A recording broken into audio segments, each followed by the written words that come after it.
Overwhelming amounts of conflict flooded the city. Angry mobs, impeded bills, and frequent negligence from government workers were the norm in one of the most segregated cities in the United States, Milwaukee, Wisconsin. Thousands of supporters clashed with counter-protesters, gaining national attention on the issue of fair housing and housing discrimination during one of the most progressive eras experienced within the country.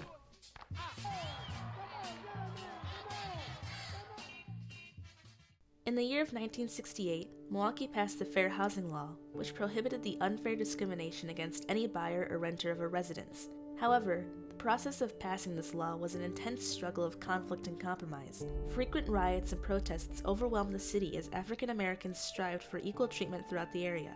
Two of the most valiant activists among the protesters were known as Father James E. Grappy and Vel Phillips. Together, the two fought alongside Milwaukee's NAACP Youth Council to influence the Common Council to pass the Fair Housing Bill.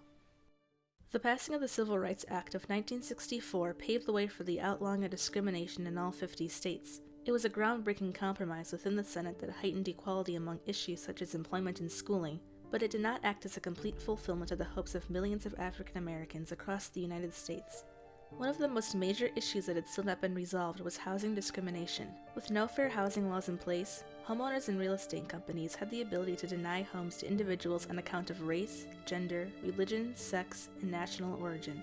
Millions of minorities across the country were unable to live an ideal and prosperous life without a proper home to live in. Dominated by European immigrants, Milwaukee's South Side was a stark contrast to the run-down and unreasonably priced homes just to the north on the other side of the Menominee River Valley, where African Americans were forced to move after being continuously denied housing in the South. At that time, there was a lot of black migration coming from the South. Black people were kind of like seen as with a lot of disdain. It was sort of compared to the Mason-Dixie line. Known as the Inner Core, Milwaukee's north side had a population twice as dense as the rest of the city, in addition to low employment rates. Homeowners and real estate companies merely heightened the tension and conflict within the African American community through their interest in keeping housing discrimination and segregation present in Milwaukee. With no repercussions for refusing homes to minorities, in addition to virtually no legal consequences for building code violations, homeowners found ample financial benefits in the lack of fair housing laws throughout the city. In 1962, 6 years after being elected as Milwaukee's first woman and first African-American Common Council member, Alderman Vel Phillips introduced an ordinance in hopes of resolving the housing discrimination conflict throughout the city. The 18-1 vote within the council quickly defeated this bill, however, crushing Phillips' hopes of a compromise among her colleagues. Phillips remained the sole voter of her bill 4 consecutive times. Discredited for her race and gender by her colleagues, Phillips sought after an organization to aid her efforts towards the abolition of housing discrimination in Milwaukee. A longtime supporter of Milwaukee's NAACP Youth Council, she eventually decided to join forces with the organization and their advisor, Father James E. Grappy. Grounded upon the same set of values and hopes of equality for future generations of minorities in the city, the group, along with Phillips, peacefully set forth with the unanimous goal of creating a compromise between the African American community and those against fair housing in Milwaukee. Originally formed in 1919 by black activists in the city, Milwaukee's National Association for the Advancement of Colored People, more commonly known as the NAACP Youth Council, gained a more prominent role in the 1960s when Father James E. Grappy became the advisor of the organization. Father Grappy's passion for civil rights activism stemmed from his transfer to St. Boniface Church in Milwaukee's North Side in 1963, where the struggles of African Americans finally became tangible for him after a lifetime spent living in South Milwaukee. From that point forward, Father Grappy became a vocal activist for civil rights, eventually gaining national attention for his perseverance.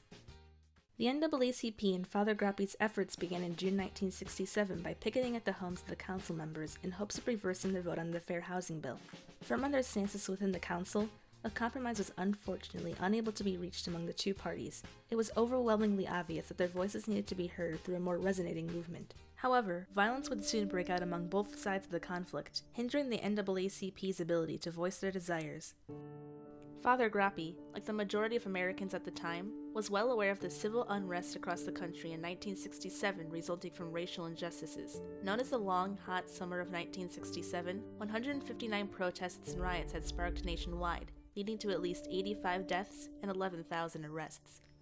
Fearful that a riot similar to those seen in cities such as Detroit and Cincinnati would break out in Milwaukee, Father Grappy warned the Common Council and city of the danger of ignoring the issue of housing segregation.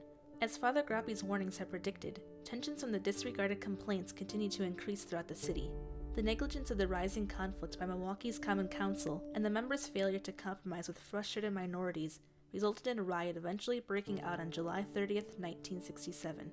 By July 31st, over 1,700 were arrested and 4 were dead. Milwaukee Mayor Henry Meyer quickly enforced a round-the-clock curfew across the city to prevent any further outbreaks. This curfew further challenged Father Grappi and Val Phillips' attempts to achieve racial equality throughout Milwaukee. However, the group was eventually able to create a peaceful plan to communicate their cause to the city and the council.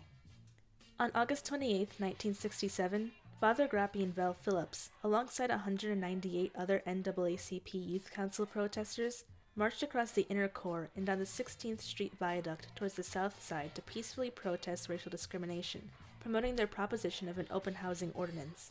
These marches would continue for 200 consecutive nights. By the second night, there were an estimated 13,000 counter-protesters along the marching route, and by mid-September, Milwaukee was seen in the New York Times and on CBS, garnering national support. The actions of Father Grappi, Val Phillips, and the NAACP attracted the attention of civil rights activist Dr. Martin Luther King Jr. With each night, the marches got more intense and the crowds got larger. They're calling us all kind of names. Monkeys go back to Africa because we got like bricks, bottles, cherry bombs thrown at us. But we continued to push, for open housing and just equal rights in general. Yeah, we couldn't have been successful if they hadn't been out there. The whole idea was to show the ugliness of bigotry. Television is now a big thing, and so other people become aware of situations that they otherwise would not have been aware of. In hopes of reducing the conflict put on by the sudden increase of attention, Milwaukee Common Council member Alderman Clarence Miller created a compromise fair housing bill that was quickly passed on December 12, 1967, and covered 1/3 of the city. However, the NAACP, Father Grappi, and Val Phillips still persisted in their marching. From the blistering summer heat to the frigid winter temperatures, neither weather, counter-protesters, nor the Common Council could defeat them. Their final march was on March 28, 1968, and consisted of 325 NAACP demonstrators and thousands of supporters. A week after the 200th march, civil rights activist Dr. Martin Luther King was assassinated. Riots ensued across the United States as a reaction to the anger and grief experienced by millions. Conflict and violence became so severe that President Lyndon B. Johnson ordered the mobilization of the Army and National Guard. The severity of these riots resulted in a swift legislative response by Congress, and after a strained and rapid debate, which included Milwaukee as a case study for the need for change, a compromise was reached and the Fair Housing Act was signed into law on April 12, 1968. The Milwaukee Common Council finally reached a compromise that reflected the hopes of the thousands of African Americans throughout the city on April 30, 1968, passing Val Phillips' Fair Housing Bill. With 7 newly elected aldermen, in addition to the persistent and determined efforts of the NAACP Youth Council, Father James E. Grappi and Val Phillips, the Common Council was able to clearly see the inequality between the northern and southern sides of the city. The city's fair housing law was stronger than the recently enacted national law, and a more beneficial compromise for minorities than originally anticipated. Today, a fair housing law across both Milwaukee and the state of Wisconsin states that all forms of housing discrimination based on color, race, nationality, and religion are strictly prohibited and will lead to serious consequences. The Metropolitan Milwaukee Fair Housing Council actively and effectively handles complaints of housing discrimination throughout the city. Despite the fact that fair housing laws cover all of Milwaukee and the United States today, and the work of Val Phillips, Father Grappi, and the NAACP played a national role in creating this eventual compromise, Milwaukee still remains one of the most segregated cities in the United States. 50 years after this historical compromise within Milwaukee, black homeownership is still not above 50% in the city.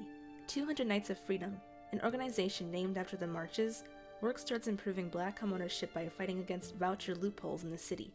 It's still legal to tell somebody you won't rent to them because they're using a housing voucher. That's just a cover for I won't rent to you because you're black. And there currently is a proposal before the Milwaukee County Board. In an era where discrimination and segregation was the norm and African Americans felt trapped in their own country, Val Phillips and Father Grappi, along with the NAACP, dedicated their lives to the fight for racial equality and freedom. Their efforts towards creating a compromise to help the minorities of Milwaukee helped not only the thousands in the city, but millions across the United States. At that time, you were a criminal, you were a troublemaker, you were an agitator, you were called a whole bunch of adjectives. And today, in retrospect, people now appreciate what you did.